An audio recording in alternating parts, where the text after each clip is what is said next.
Hi, my name is Cynthia Wakeo. I'm the Communication and Events Manager at Corporate Staffing Services.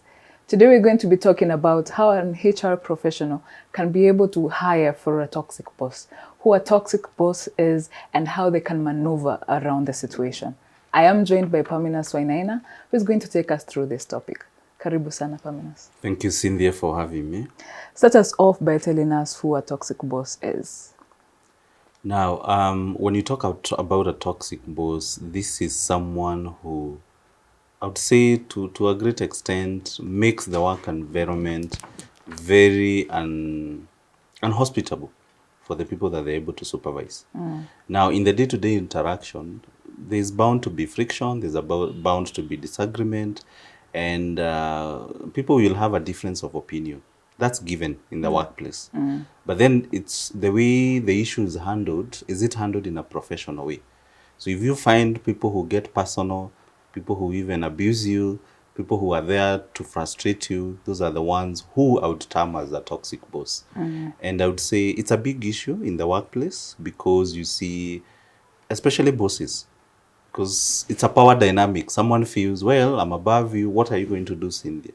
Yeah, so it's either you toe the line or you don't. And the methods they are using, they are pretty underhand and some of them quite unprofessional. Yeah. So let's come back to the topic. An HR professional is responsible for recruitment, right? And you want to bring in the best talent to the company. Yeah. But now you're not able to because people know there's a toxic boss somewhere. Yeah. So how do I go around that? My first advice to the HR professional is, number one, we shouldn't entertain toxicity in the workplace. Because remember, if the staff mental well-being is not taken care of, they're not going to be productive. Yeah.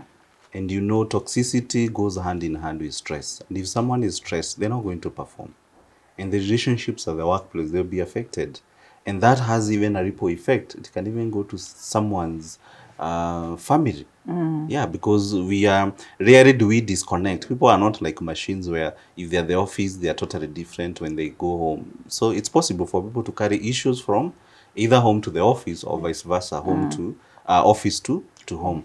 So I wouldn't encourage. So HR should be at the forefront of making sure, either through the policies that they curtail, they make sure that that behavior doesn't exist. So that's number one. Number two is, as HR, if you identify that, yes, indeed, this manager, they are lacking in one way or another. They don't have the people skills.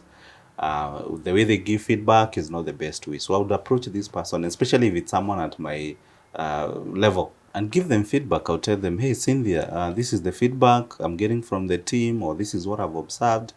And as a peer, I would want to tell you, yeah, I think there's room for improvement, and this is not going to end well. I mean, if you continue this way, because you see also, it's not just a matter of this person, they could be aware or they're not aware. So if they're not aware, you bringing it to your attention is a plus. If they're aware, they also know that now the decision makers have identified their bad habit. Yeah, and it's not going to be entertained. But the most tricky one is if the toxicity is coming from the director or even the owner of the business. How do you deal with such a case? Now, for me, I would say this is a very tricky one.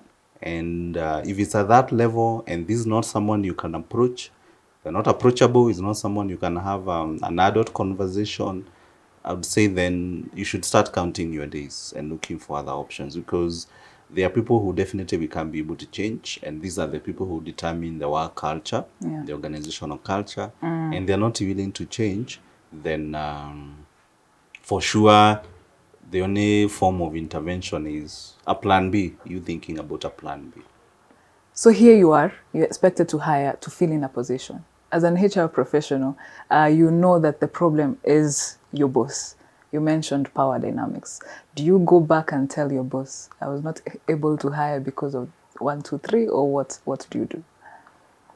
Now, the best way to handle it is to give them very objective feedback, but at the same time, like I said, also looking after yourself.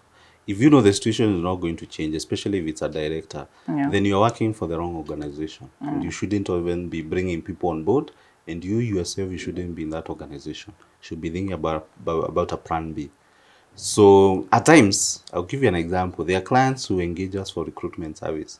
And when they hear of the employer. They don't. They say, Paminas, I would rather stay where I am, Yeah. even if these people are paying double or triple, because this company has a negative reputation. It happens. So if that's the case, clearly you see you're not going to succeed. Even if you bring someone on board, you're not going to succeed as a HR. Yeah. So where you can remedy the situation is where you feel, as in there, maybe this person, the boss doesn't know that this is how people perceive, or this kind of boss is someone you can give them feedback and they can change.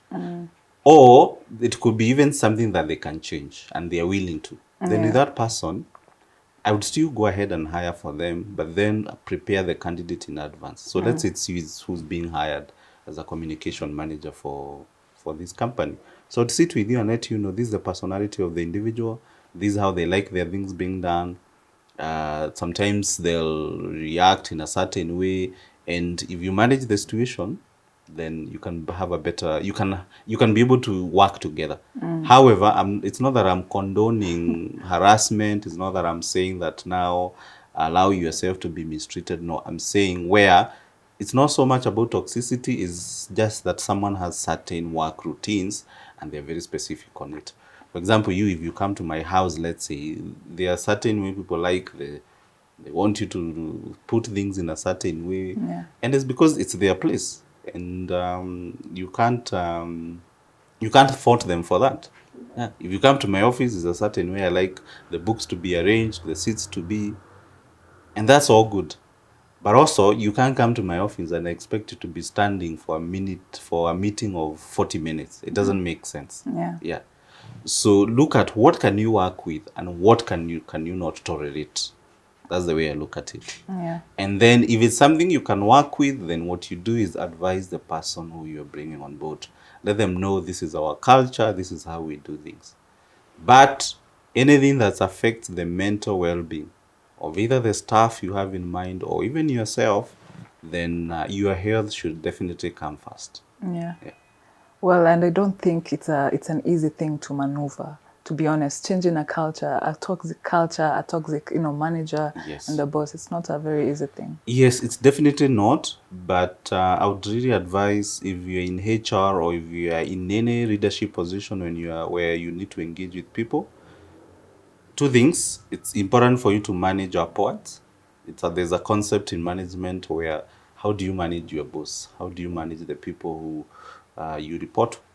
It's a different skill. Yeah. Yeah, and I would want you to Google that. This video is for something different. And apart from managing up, you also need to be well equipped when it comes to emotional intelligence, because you deal with all manner of people. And you can't also be resigning every time someone shouts at you once in a year, Yeah. So the ability to deal with people of different temperaments, I think that's also key. Yeah.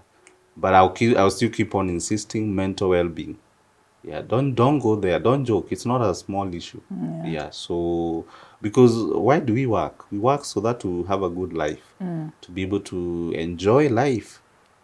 So if you cannot be able to enjoy life, what is this money and positions and titles? How is it helping you? Yeah. Yeah. It's not. And why would you also subject someone to such an environment? Yeah.